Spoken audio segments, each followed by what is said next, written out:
ఒకప్పుడు ఒక చిన్న గ్రామంలో ఒక చిన్న ఎలుక ఉండేది.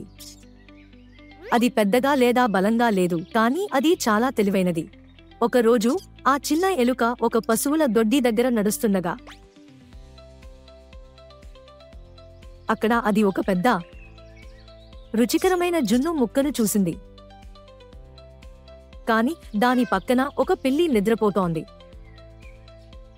ఆ పిల్లికి పదునైన గోళ్లు కూడా ఉన్నాయి.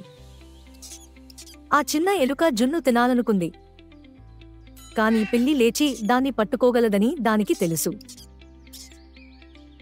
కాబట్టి అది ఆగి చాలా జాగ్రత్తగా ఆలోచించింది.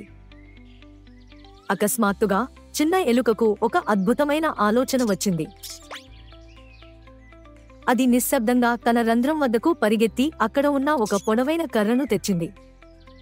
తరువాత దూరం నుండి కర్రను ఉపయోగించి నెమ్మదిగా జున్నును తన వైపుకు తోసుకుంది.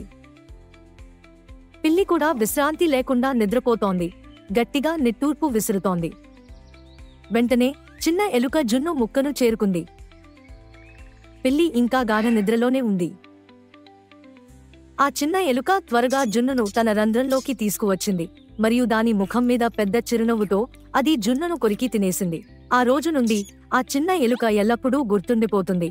సురక్షితంగా ఉండటానికి మరియు గెలవడానికి ఉత్తమ మార్గం తెలివిగా ఉండటమే.